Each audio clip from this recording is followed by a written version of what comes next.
Boa noite, paz. Lucas capítulo número 15, irmãos. Versículo 11 e 12. Não vou ler todos os versículos porque, como acabei de dizer, é um texto muito conhecido. E se eu pedisse a alguém para recitar esse texto, talvez não saia da forma que está escrito, mas com propriedade sobre o assunto, né? Não fugiria. Então é um texto conhecido, é um tema, né, que foi colocado, né, foi criado. Isso aqui não está no original, não está. Esse tema não existe lá. O filho pródigo. O tema não foi criado na mesma época. O tema foi criado depois. É um tema até que é muito discutido, né? Porque a palavra pródigo quer dizer prodígio ou generoso. Então, na verdade, se fosse realmente enquadrar com a veracidade do texto, deveria ser o pai pródigo, o pai generoso, não é? Não é? Quem foi generoso no texto? Quase todos conhecem e sabem disso. Então, deveria ser o pai pródigo. Mas, enfim, é o tema que temos aqui. Não é esse tema que eu vou me apegar. Mas é um texto muito conhecido. E eu quero ler junto com vocês o versículo de número 11, o versículo de número 12 e o versículo de número 19. Jesus continuou, vou colocar aqui, dizendo: um homem tinha 2 filhos. Versículo 12. O mais novo disse ao seu pai: Pai, quero a minha parte da herança. Assim ele repartiu sua propriedade entre eles. 19 agora. Não sou mais digno de ser chamado teu filho. Trata-me como um dos seus empregados. Na minha versão está jornaleiro. Em outras versões, servo. Em uma dessas versões, empregados. Vamos lá, irmãos. Mais uma vez, Jesus está se utilizando de uma estratégia didática, utilizando uma parábola, esse método de ensino, para trazer um entendimento. O que é uma parábola? É uma forma alegórica, é uma narrativa alegórica que te leva indiretamente ao entendimento de algo. Então, visto que é uma forma alegórica, pode existir coisas que não são reais. Porém, existe uma centralidade na narrativa. Se você olhar para o capítulo 15 de Lucas, a centralidade que está aqui é a ação do Pai. É a ação do Pai para os filhos. Mas, dentro de uma parábola, pode-se encontrar várias outras coisas, ou melhor, extrair vários outros ensinamentos. E é isso que eu vou te convidar a fazer nessa noite. Eu vou te convidar a refletir de forma que nós venhamos entender algo um pouco mais além daquilo que já está formulado na sua mente sobre esse texto e sobre aquilo que você já ouviu sobre esse texto. O texto é muito conhecido. Jesus está falando para escribas, publicanos, está falando para os fariseus, está falando também para os seus discípulos. São essas pessoas que estão ali ao redor de Jesus, ouvindo essa parábola, ouvindo essa narrativa alegórica que quer levar eles a um entendimento. Jesus está falando também para uma outra classe que eu ia me esquecendo, de pessoas que eram banalizadas pela sociedade, que nós classificamos com a palavra que hoje nos deram entendimento, que são pessoas pecadoras, né? Por isso que dizem que Jesus andava no meio dos pecadores, ensinava para os pecadores. Naquela época existia, por exemplo, deixa eu explicar melhor isso aqui. Hoje nós pegamos aquilo que a Bíblia nos fornece como pecado, algumas práticas, e nós conseguimos já intitular. Pecado, pecado, pecado, pecado. Nós conseguimos intitular pecados.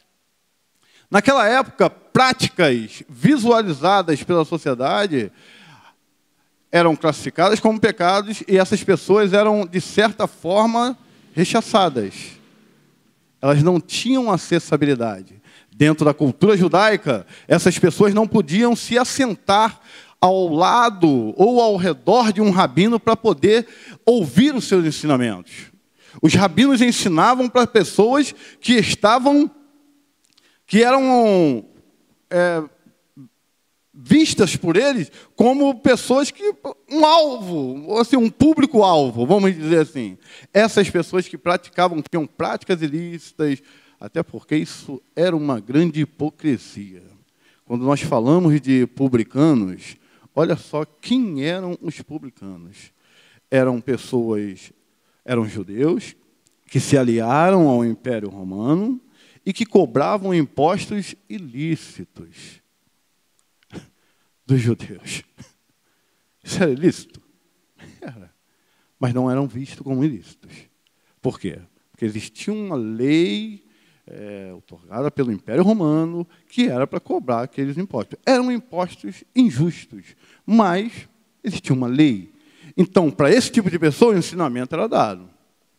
Mas para as pessoas que furtavam, que tinham práticas ilícitas visuais, que as pessoas conseguiam visualizar, essas pessoas não eram inclusas nos momentos de ensinamento dos rabinos. E Jesus, ele vem com uma estratégia totalmente diferente. Enquanto os rabinos os religiosos reuniam as pessoas que eles classificavam que eram as pessoas os verdadeiros alvos, Jesus reunia quem? Os pecadores, os rechaçados, os esquecidos. Então, Jesus, nesse momento, tinha um público um pouco maior. Por quê?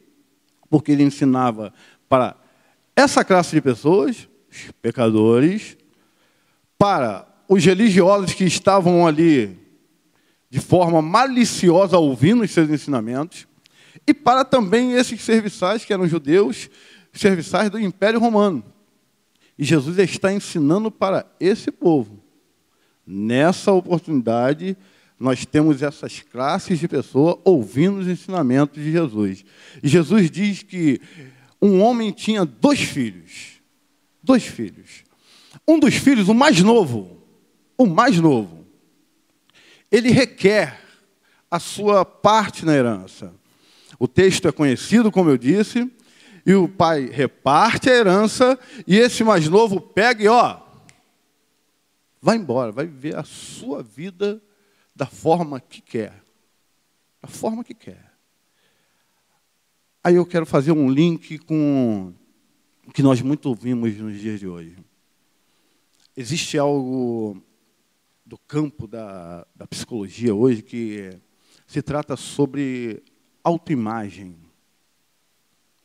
O que é autoimagem? A imagem que a pessoa faz de si mesmo. É isso aí. Júnior, o que tem a ver? Pode analisar junto comigo que quando um pai está cuidando de um filho, quando o filho está sob a cautela de um pai, ele está em um processo de aprendizado. Amém? Amém? Está em um processo de aprendizado. Ele está tendo uma formação de caráter. E o filho tem que entender que ainda é necessário estar sob o controle do pai.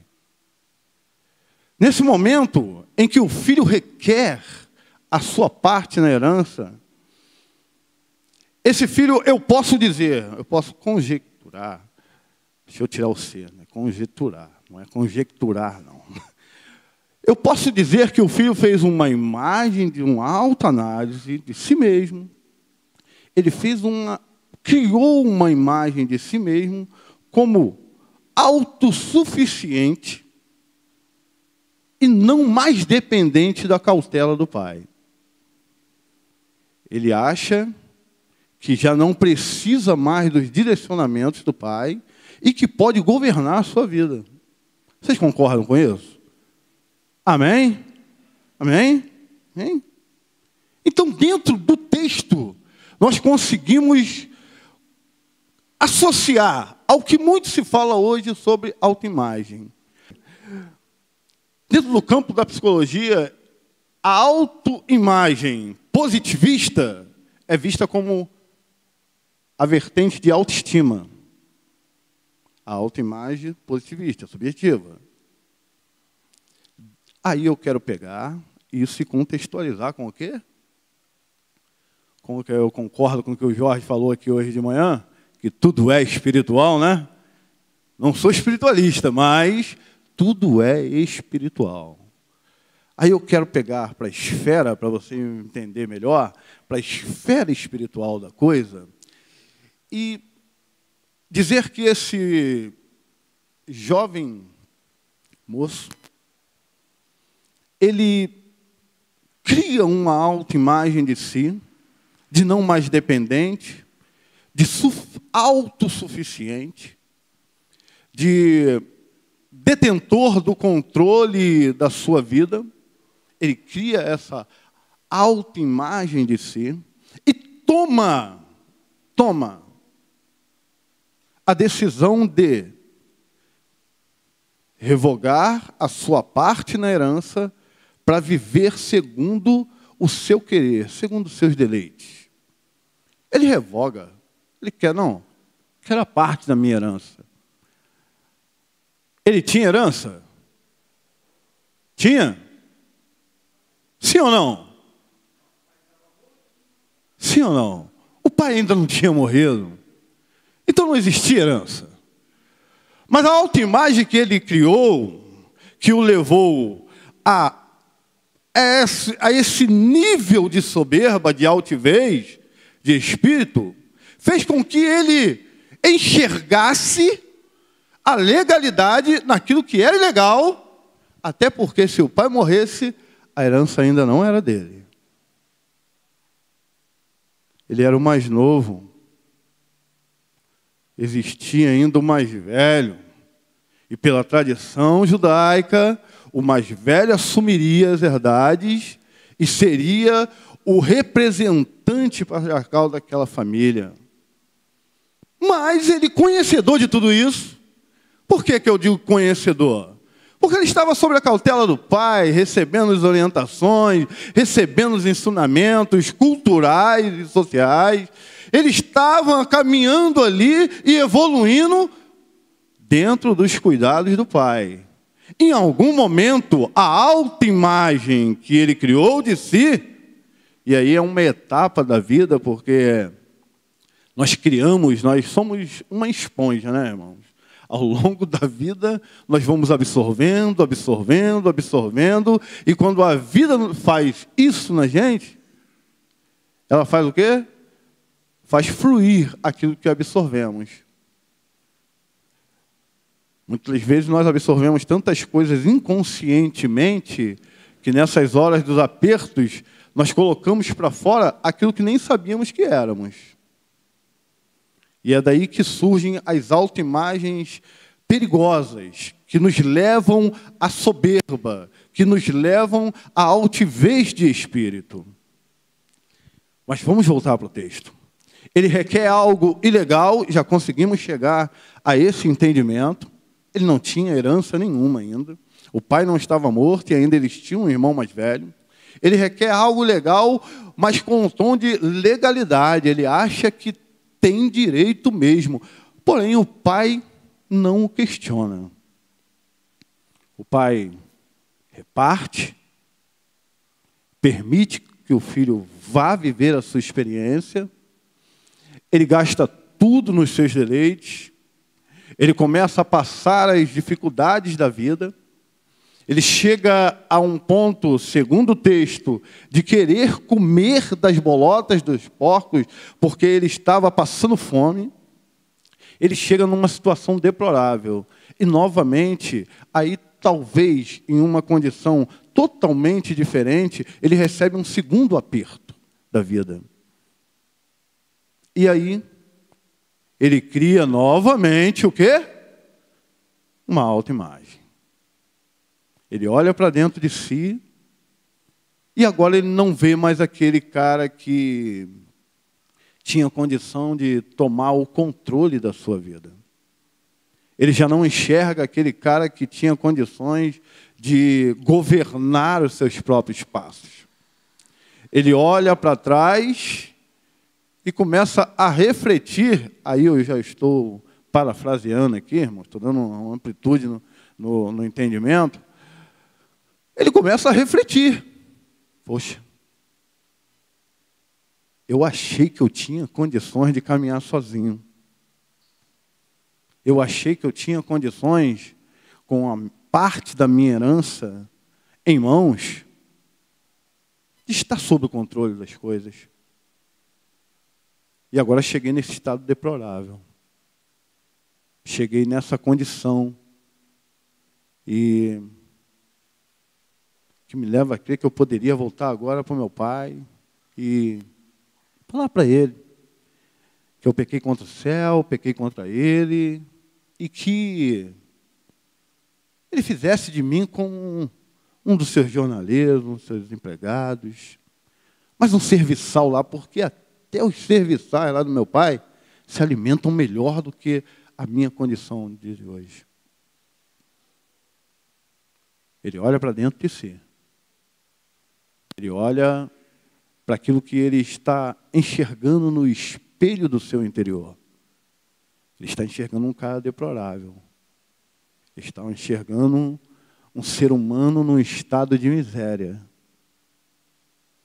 Mas olha como é confrontante.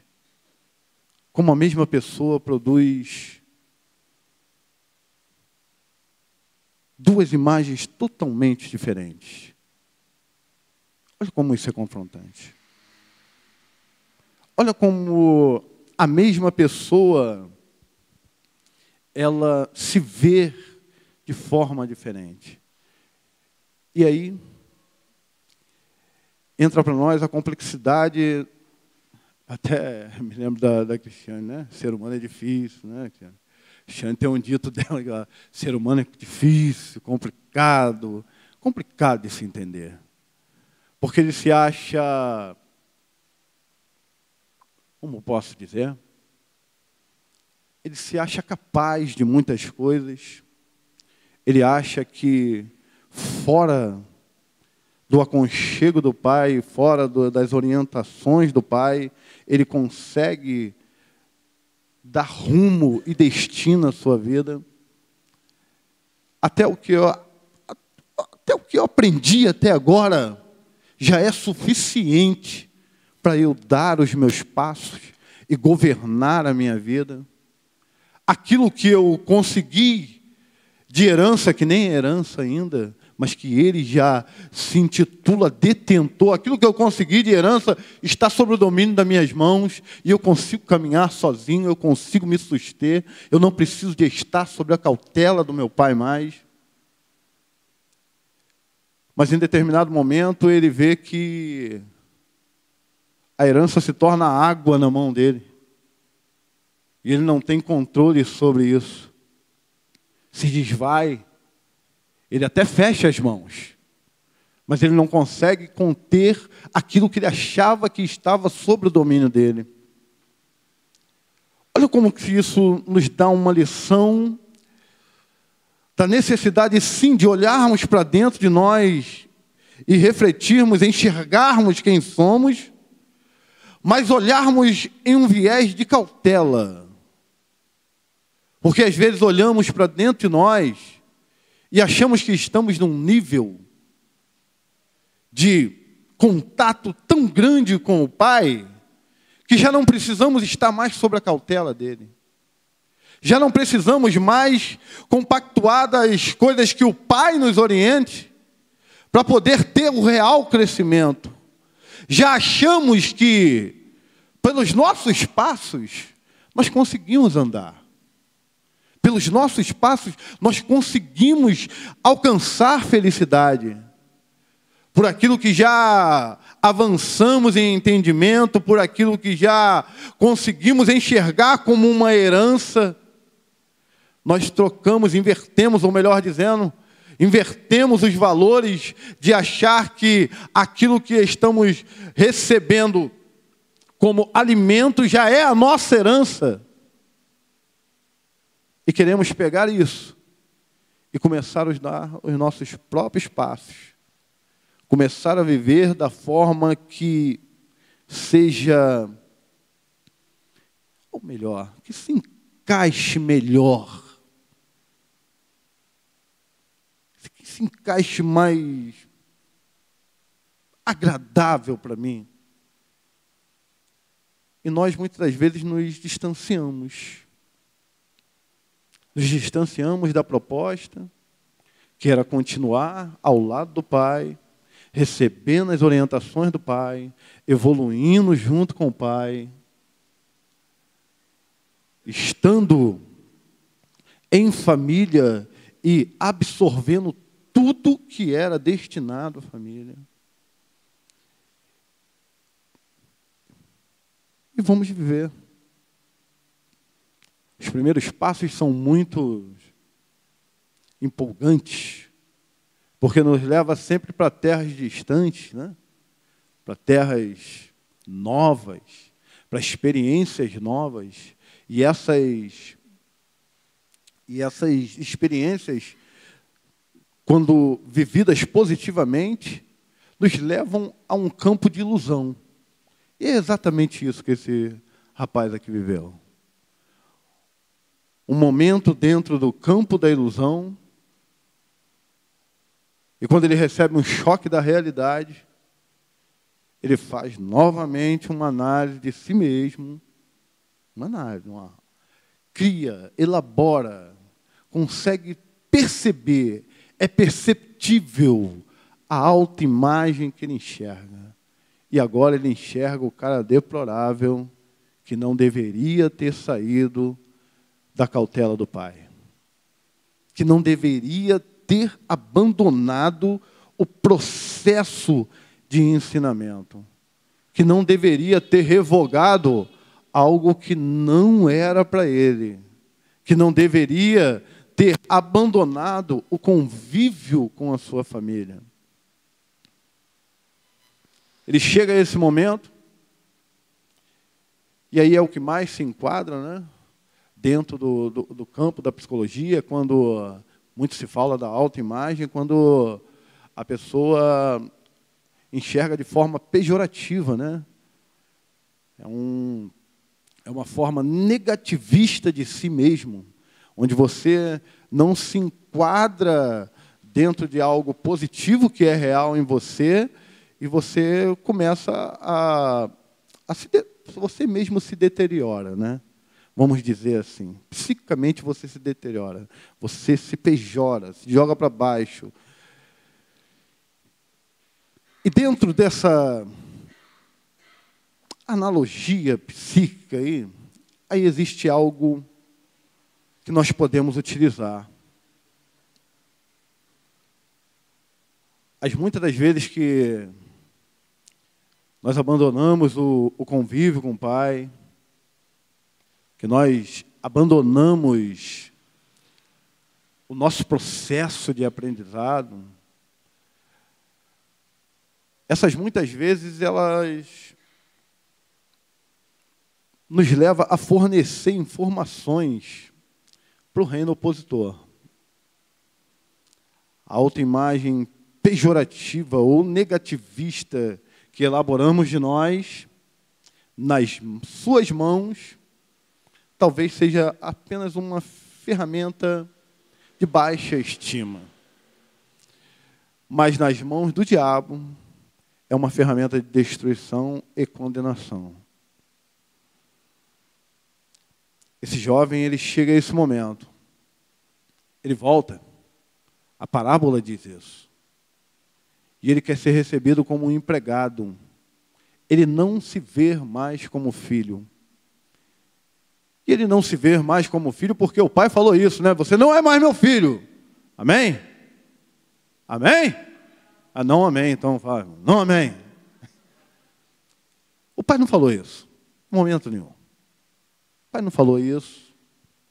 Ele tomou as atitudes, foi viver. e chegou essa nova etapa da vida dele, onde ele enxerga essa situação. E quer ser reconhecido agora como um empregado. Olha só. Aí eu quero contextualizar novamente. Dentro de uma comunidade, às vezes, nós estamos caminhando, estamos evoluindo, estamos no processo. E muitas das vezes nós tomamos essas atitudes. Olhamos para dentro de nós, nos achamos já aprendi bastante, negócio aí de continuar essa caminhada, não dá para mim não. Já estou num nível já que meu relacionamento com o Pai, qualquer momento eu volto. A vida nos leva a situações. Fazemos uma outra leitura de nós e descobrimos que perdemos o controle. Que estamos distantes do Pai. Que toda aquela autoestima psíquica que não vigiamos e que tivemos uma percepção errônea dos nossos atos, que deixamos aflorar o nosso ego e a nossa soberba, que nos levou à autossuficiência de acharmos que não precisamos mais dos cuidados do Pai. Tudo isso nos levou a um distanciamento do Pai. E olha só como é que é interessante. Como é interessante. A Bíblia, como eu disse, ela define algumas práticas, né? Se você pegar inveja, mentira, adultério, são coisas que são práticas que a Bíblia define já como pecado, isso está escrito, está estabelecido. Mas se você quiser entender o que é pecado, é tudo aquilo que te afasta de Deus. Desvio de alvo. Se você tem Deus como alvo, se você tem Cristo como alvo, e se algo faz você se desviar desse alvo, isso se torna pecado. Olha só como é que é interessante, né? Como é que é interessante? Para refletir nisso. Às vezes você não adultera, você luta contra a mentira, porque de vez em quando o pessoal conta uma mentirinha, né? Um dia desse a gente estava numa conversação aqui, né? Crente não mente, né? Omite, né? A verdade, né? Não, crente não mente, ele omite a verdade. Poxa. Mas enfim, você não mente, você não adultera, você não rouba, você não mata, não é um assassino. Você não é invejoso. Você não é uma pessoa um jovem que se dá à fornicação. Olha aí, está tudo escrito. Mas às vezes você está caminhando de forma que está se desviando do alvo. O pastor tem uma analogia dele aqui, que fala sobre caminho e atalho. Às vezes você, ao invés de seguir o caminho, você está falando, não, vou por esse atalhozinho aqui, lá na frente eu dou uma guinada e volto para o caminho de novo. Foi estabelecido.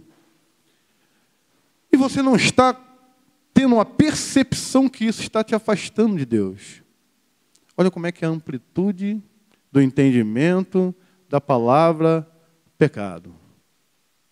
Então, só mentir é pecado? Não. Só adulterar é pecado? Não. A atitude do jovem aqui, ele diz lá na frente que pecou. A atitude dele foi um pecado? Dentro do nosso entendimento raso de pecado? De requerer a sua herança? Foi? Sim ou não? Sim, foi soberba. Mas no olhar dele, naquele momento, não era. Não era um pecado. Porque não estava matando ninguém. Estava olhando para o que ele achava que era dele. Estava para cá, vou viver conforme eu querer. Vou abandonar os ensinamentos. Já aprendi muita coisa. Eu estou aqui há tantos anos, já aprendi muita coisa. Deixa eu dar o meu rolé. Deixa eu dar o meu rolé, daqui a pouco eu volto. Daqui a pouco eu volto aí. Volto. E vou voltar bem ainda. A autoestima estava tão boa, né? Estava lá em cima. Né? A autoestima já tinha migrado para a altivez de espírito. Daqui a pouco eu volto na mesma condição ainda. Vou mostrar que voltei na mesma condição. Ou até melhor. Chega lá na frente, a coisa é diferente. O momento é diferente. E agora ele reconhece que pecou. Falou para ele que ele pecou. Ele refletiu. Eu vou voltar para o meu pai e vou falar, eu pequei contra ti. E contra os céus. Pequei contra ti.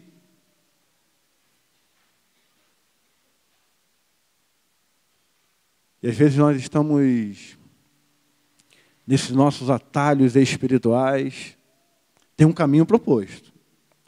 E nós estamos nos atalhos espirituais, onde nós pegamos aquilo que estamos recebendo como, volto a dizer, como alimento, pegamos aquilo como uma herança, botamos no bolso, às vezes pegamos aquele mochilão, botamos isso como bagagem, e vou pegar meu atalhozinho aqui.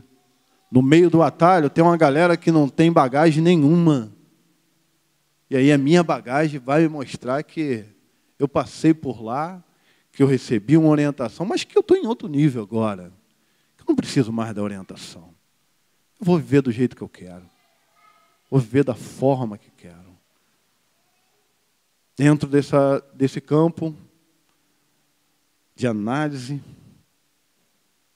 e que você vê esse momento de pejora em que você está se flagelando, isso pode contribuir para vários malefícios dentro do campo da psicologia. E isso é tratável, isso é uma doença.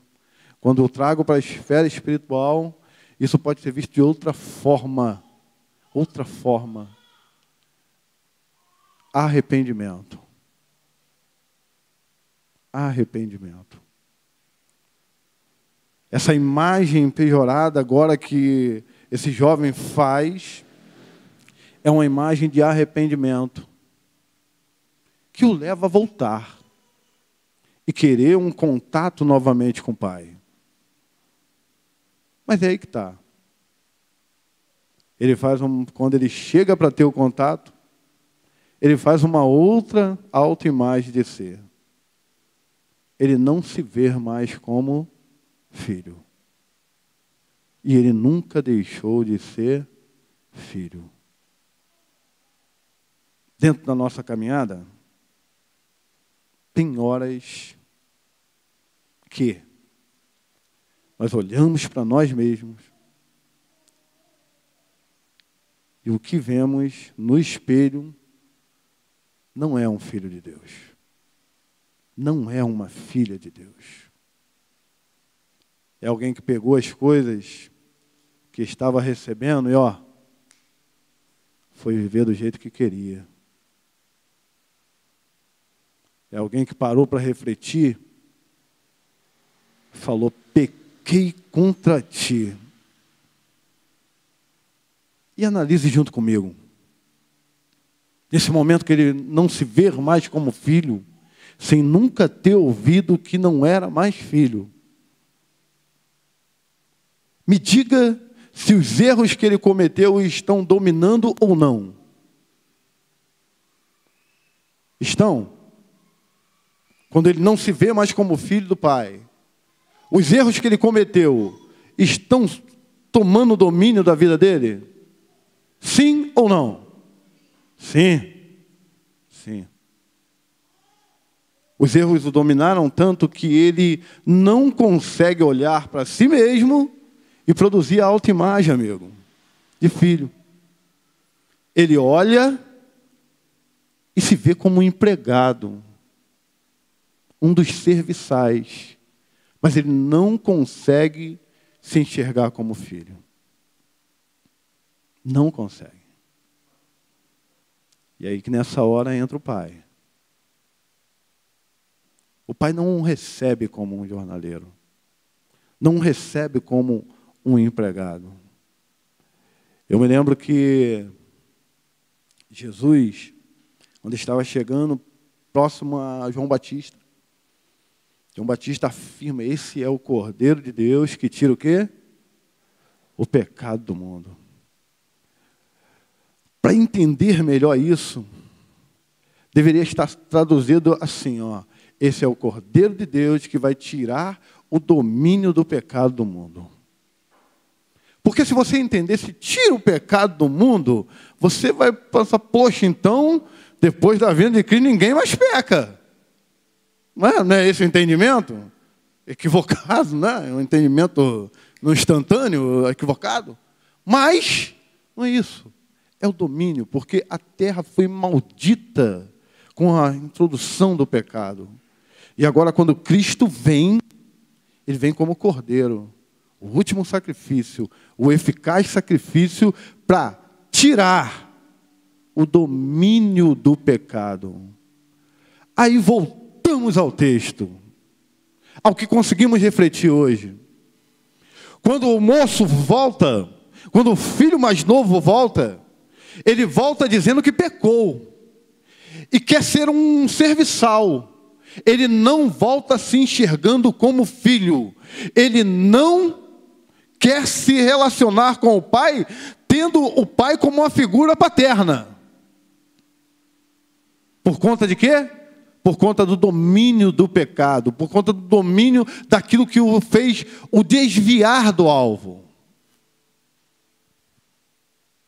Mas aí está a existência de Jesus, como Cordeiro de Deus, como aquele que está para produzir uma nova imagem daquele que vem reconhecendo a sua grandeza. Aí João colabora para a gente entender melhor isso. Capítulo 1, versículo de número 12, diz assim: diz que ele, para aqueles que o receberam, ele vos deu poder de serem feitos filhos de Deus. Então o Cordeiro que tira o pecado do mundo, ele tira o domínio do pecado daquele que se arrepende e daquele que muitas vezes está sendo massacrado pelo reino das trevas, por conta dos erros que cometeu, por conta das falhas que cometeu durante a caminhada, por conta de muitas das vezes ter abandonado o que era proposto, por conta do distanciamento, por conta de uma atitude errônea, de achar que era o momento de sair da cautela do pai. Que não precisava mais, de um momento em que ele analisou, olhou para si mesmo e falou: poxa, eu estou autossuficiente de mim e não preciso mais dessa história de ficar se relacionando com o pai a todo momento. Eu não preciso mais disso. Eu já estou num nível superior. E o domínio do erro sobre a vida dessa pessoa é veraz e é nocivo. Mas aí vem esse entendimento nosso aqui agora. Que o Cordeiro de Deus, o nosso Senhor Jesus Cristo, ele vem tirar o domínio do pecado. Aí deixa eu dizer uma coisa para você. Estou dando essa volta toda e deixa eu dizer uma coisa para você. Porque de repente, nós estamos nos relacionando com o Pai, estamos evoluindo do lado do Pai, tomamos as nossas decisões falo por mim, vou pelo meu atalho, começo a viver da forma que eu quero, me distancio daquilo que é proposto, daquilo que foi destinado para mim, e começo a ter as minhas experiências. E quando olho para dentro de mim, eu não consigo mais me ver como filho. Eu estou dentro, incluso da comunidade, mas não consigo me ver como filho. E começo a dar campo de espaço, de domínio, daquilo que me desvia do convívio com o Pai. E que eu posso, através desse nosso entendimento, classificar isso como pecado, porque está me desviando do convívio verdadeiro com o Pai.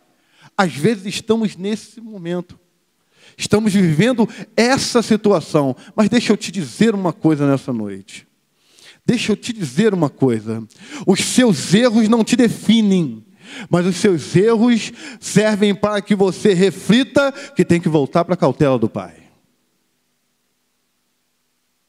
Tem que voltar para a cautela do Pai.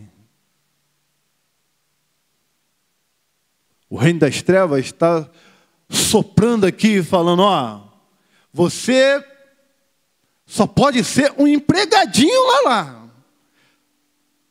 Lá na casa do Pai, você só pode ser um empregadinho. Você não tem mais a visibilidade de filho.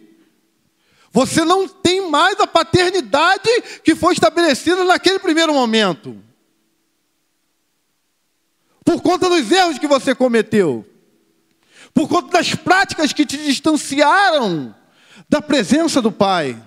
E da vivência daquilo que o Pai tinha proposto para você.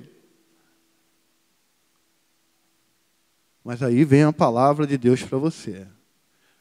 Porque tem um abraço do Pai no filho que está voltando. Tem uma ordem do Pai mandando trazer vestes para esse filho que está voltando. Tem uma ordem do Pai para celebrar uma festa para esse filho que está voltando. E tem uma ordem do Pai para trazer um anel, para identificar a filiação do filho que está voltando. Você não está se enxergando como filho, mas o Pai ainda te enxerga como filho. E o pecado não vai dominar a sua vida. O pecado só tem domínio quando você tem amor à prática do pecado. Mas o Pai, sabendo dos questionamentos, ele está dizendo, eu conheço os erros, eu conheço os atalhos, eu conheço todo o processo da sua vida. Eu conheço. É só olhar para si mesmo, voltar, que eu estou pronto aqui para te abraçar novamente. Não tem domínio. Não tem domínio. E o Pai está propício a te abraçar novamente. O Pai está propício a te abraçar novamente. Se você está olhando para dentro de si mesmo e não está se enxergando como filho de Deus, eu quero orar por você para que essa mentira do inferno seja jogada por terra e você saia daqui se vendo como filho de Deus, sim. Porque a presença do Cordeiro de Deus é real e o Cordeiro de Deus é aquele que tira o domínio do pecado da vida humana. Vamos orar? Eu queria convidar vocês a estarem de pé.